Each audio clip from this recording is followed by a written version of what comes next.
Welcome to Our Girl Relationships. We talk about the problems people face in their day to day lives. Let's start with the video.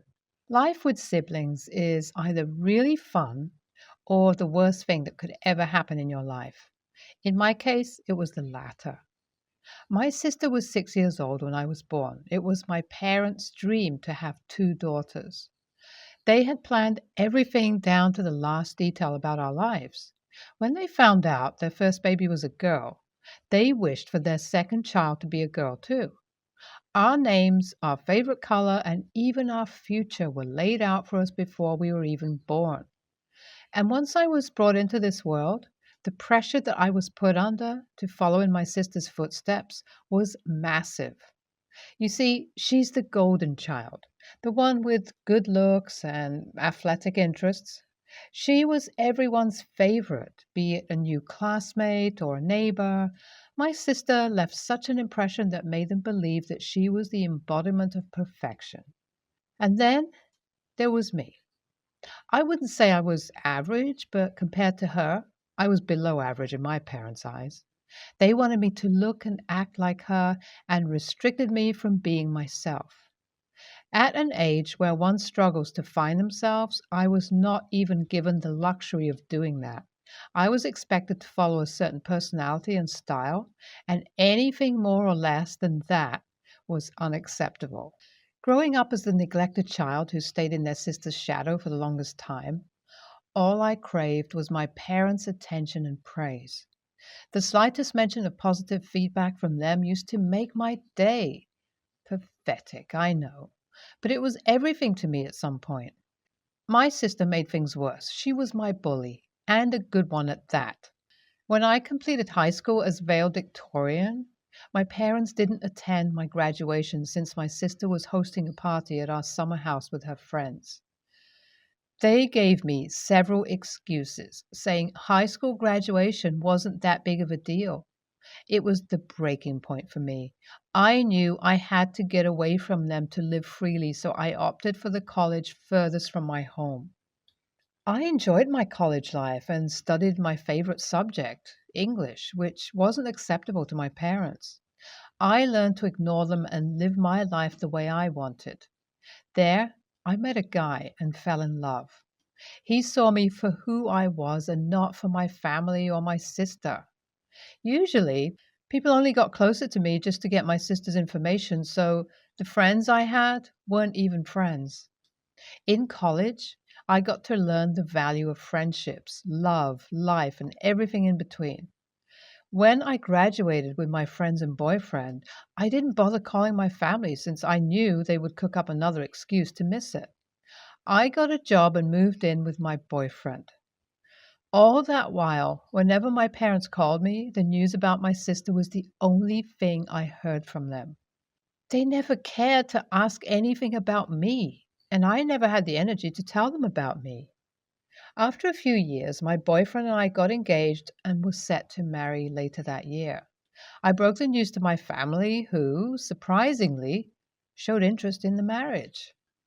However, they were disappointed when they found out that my fiance was from a normal middle class family rather than a rich one. They wanted me to find someone like my sister did and get married into a socially high family. I was speechless at their suggestion, but chose not to reply to it. My sister was the last one to know about my wedding, and she never held back from expressing her distaste towards me and my fiance. She always spoke to me like I was the dirt beneath her shoes. But I had gotten used to it and was numb to her reactions. The wedding was planned with the help of my friends and my in laws. My in laws were the parents I never had. They treated me like their own and loved me endlessly, which made me cry more than on one occasion and gravitated towards them whenever I needed parental support and love. They knew that I struggled with my parents and sister and always reassured me that they would always be there for me in the end. My parents weren't satisfied with how we'd planned my wedding. It was a simple, small wedding meant to hold just my close friends and family. Both I and my fiance wanted a minimalistic wedding that could emphasize and represent our love and bond. My parents wanted me to change the details that would fit a bigger crowd and extravagant decorations. I was annoyed at their last minute suggestions and asked them to let the day be about me. It was evident that my sister was having a hard time having to accept the fact that my wedding day was going to be centered around me. She made sure that I was discouraged by her every time we met. On my wedding day, my parents called me in the morning and said that they wouldn't attend my wedding since my sister was throwing a party for her 7-year-old kid. They talked in such a way that I was naturally expected to understand their situation. I was getting married, for God's sake. I broke down in tears when I realized that I would never be important in their lives, and it pained me to accept the hard truth. My in laws rushed to my side and calmed me down. My fiance was furious when they heard about my parents not attending and even asked me if I wanted to postpone the wedding. After a few minutes to myself, I asked them to continue the ceremony. The wedding hall currently held the most important people in my life, and if my parents weren't inside the hall, it depicted their place in my life. The wedding went by smoothly. It was so beautiful and everything my husband and I had dreamed of. I noticed missed calls and texts from my parents updating me about the party my sister hosted. Not even congratulations. I decided that it was time I cut them off from my life. I called them then and there and told them that they were no longer part of my life. They were livid, and before I heard their replies, I hung up and blocked their contacts. I was so mad. Almost a week later, they came to our apartment and demanded an explanation for cutting them off from my life. I stated how they never cared for me or my achievements and how I was ignored all my life compared to my sister. They gave the typical answer that they did all that because they loved me. I scoffed. The truth was never appealing, but I had learned to accept it. Just then, my in laws visited us and were surprised to see my parents. They noticed my discomfort and asked me if I wanted them gone from the house. I nodded, and they calmly asked my parents to leave. This struck a nerve, and my parents started accusing me of using my in laws to make them jealous, and stated that my sister would never do something that hateful and was very grateful for them. They even insulted my husband and in laws, and that was the last straw for me. Before I knew it, I was screaming at them to get out. They were taken aback but left. My in laws hugged me and comforted me the whole day after they left, but it still hurts to think that my parents never loved me. AITA for cutting them off from my life. It was almost a few weeks later I noticed my sister's Instagram post. She was standing near my bike with a caption that said she earned it. I was tearing up when I saw it. I bought that bike after my high school graduation with my own hard-earned money, since my parents refused to buy me a graduation gift. The amount of emotional attachment I had with that bike was indescribable. During my marriage planning, I had arranged for the bike to be shifted to my new apartment. It was difficult for it to be taken with me during my college days, so I left it at my parents' house. I even notified my parents that I was taking it away after a few more formalities. I called my sister and asked her about my bike.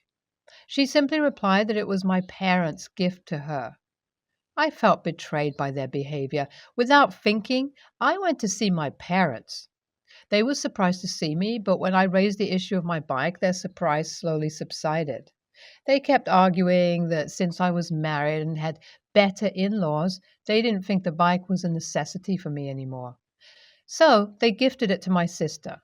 She always wanted that bike ever since I bought it, not because she was interested in it, but just because it was mine. I felt my blood boiling and asked them to bring it back. They refused, and I had no option other than to file a case against them. They kept arguing with me, saying I was ungrateful and indifferent towards them, but I paid no mind. My husband and my in-laws were shocked to find out about my bike being given to my sister. They knew how much it meant to me. My in-laws offered to talk it out with my parents on my behalf, but I knew they wouldn't be treated equally by my parents. My husband and I went to the police to file the case. They soon called my parents and questioned them about my bike. Even my sister was called in. They tried their best to argue and said that they wanted to take the case further. We were shocked to see their determination to put me down. For once, I was ready to fight against them and accepted it. It's been almost 3 months since the case ended. We won, obviously. But my parents and sister were adamant till the end to not give it to me. As punishment for giving the bike to my sister without my consent, they were asked to give me extra money. Their reaction was priceless. I walked out of there after officially cutting ties with my family for good. I am happy with my husband and my in laws, and there is nothing I would do to change it. Your parents and sister don't deserve you. NTA, you knew how much they hurt you in the past and yet invited them to your wedding. It's their fault for not attending it and using silly excuses. You did well by cutting them off from your life. To be honest, I'm proud of you for staying strong all these years. It's never easy to feel ignored and labeled as worthless by your own family. I'm glad you found parental love from your in laws. Much love to you, your husband, and your in laws. I'm a 28-year-old male, am married to my amazing husband, age 27, male. In case it wasn't obvious, we're in a gay relationship, which is what makes this whole situation so baffling to me. Here's the background. I'm a stay at home dad to our 4 and 2-year-old daughters. H works very long hours, so I end up doing the lion's share of the housework and childcare. I honestly love it. I wouldn't trade it for the world. I wanted to have a family and be a stay at home dad since I was really young.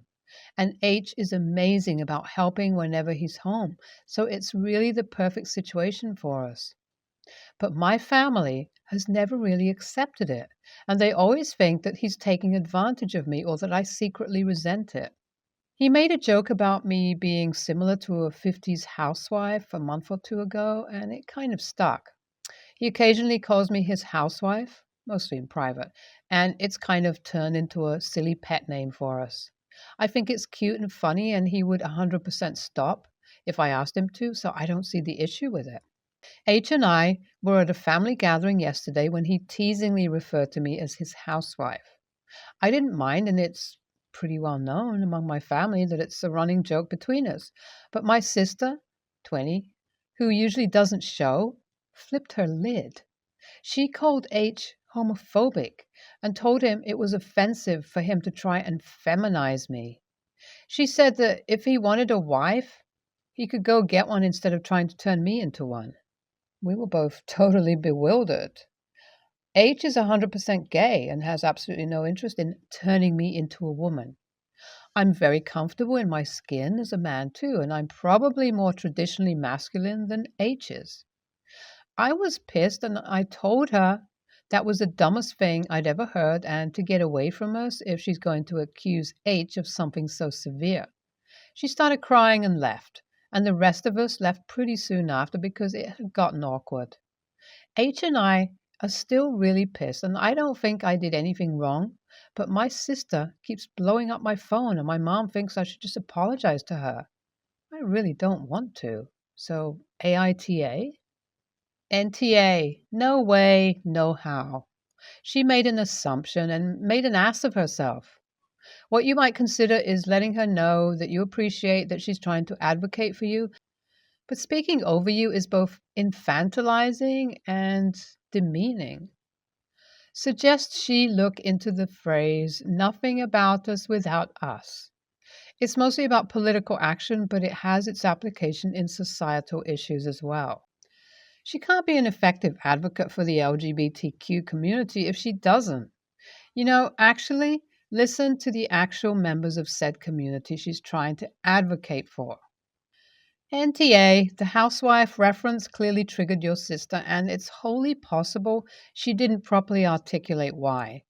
It's certainly not homophobic, but it could come across as sexist, given its historic connotations. The use of the term may therefore be offensive to her, as you are neither a wife nor a woman, using an arguably derogatory term specific to her gender. This is just an idea. I could easily be off the mark. It may make life easier to simply talk it out with her and keep the reference strictly between your husband and you around her, if she's still bothered by it. I, 29 female, typically babysit my niece, 4 female, twice a week, while my sister, 26 female, is at work. I only watch her for 2 hours between her leaving for work and her fiance getting home. Saturday night, I went out with some friends. There were 7 of us, so we took 2 different cars, 4 in my car and 3 in another.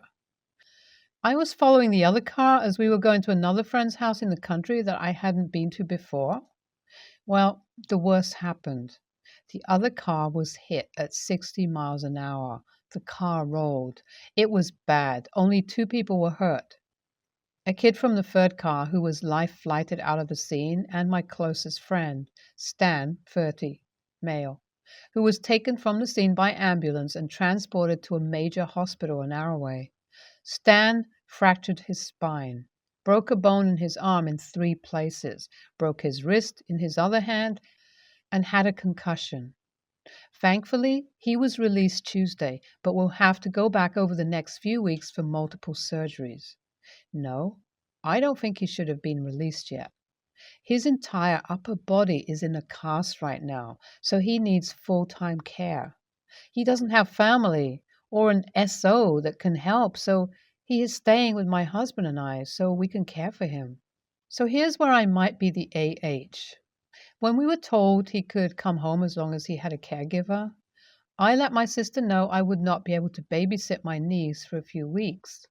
I had kept her updated through everything, so she knew I would be his caregiver. At first, she said it was fine, just focus on Stan and try to take care of myself as well. I'm 25, pregnant. This was until it actually came down to it. I'm taking care of Stan, my dog, his 2 dogs, and my own child, 9. It's a lot. When it came time for my niece to need a sitter, my sister told me she can't find another sitter and that her daughter wouldn't be much work. I told her I have too much on my plate right now and there was no way I could add a 4-year-old to the mix. She went ballistic on me over it. She told me family comes first and I should be more concerned about her daughter than Stan. This sparked a fight where I warned her if she couldn't be reasonable, that I wouldn't watch my niece ever again. My mom got involved and said she understands this is a bad situation, but my sister needs my help too. I told her I can't help everyone, and Stan is my main focus right now. Now, they're both refusing to speak to me because I should be able to fit my niece in because Stan mostly lays around right now. I'm starting to feel like I could be wrong here. I would only have my niece for 2 hours a day, twice a week. AITA? NTA, your friend was in a horrendous wreck and needs full-time care. Your sister needs to stop being so selfish and get things in perspective. Besides, this is her child, not yours. Ultimately, taking care of her is your sister's responsibility, not yours. If she can't find another sitter, that is her problem, not yours. You have been extremely generous to your sister doing what you have done already for free. She needs to be grateful for what you have done so far. Let's face it, it's not that she can't find childcare, it's that she can't find childcare that she wants to pay for. There was no reason to bring your mother into this except to add another person to bully you, and the silent treatment is a form of emotional manipulation and abuse.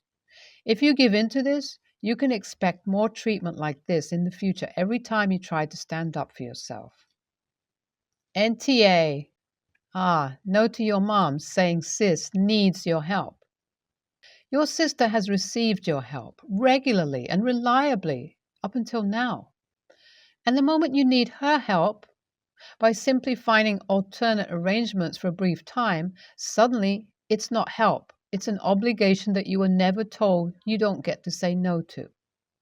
Well, she has made it clear she doesn't respect your needs. Your mom has made it clear your sister's needs trump yours. So good news. Mom and sis can buddy up. Mom can watch niece from now on. And what with nothing else ever being more important than that, sis will never have to worry about being mildly inconvenienced by someone else's severe life event ever again. Hooray! NTA, your sister only cared as long as it was convenient for her. When it was no longer convenient, she stopped being sympathetic and caring about what you were going through. Your mom siding with her shows that she too is prioritizing your sister when they know you're going through a lot. You're human. You can only handle so much, and what you are doing for Stan is amazing and so generous. Don't let them gaslight or guilt trip you into thinking you're an AH because you most certainly are not. Honestly, it might be time to go low contact or NC for a little bit with sis and mom, either until they apologize or until you have less on your plate. Regardless, certainly don't babysit for your sister until she apologizes because right now, it seems like she just wants to use you for childcare and doesn't care about what you're going through.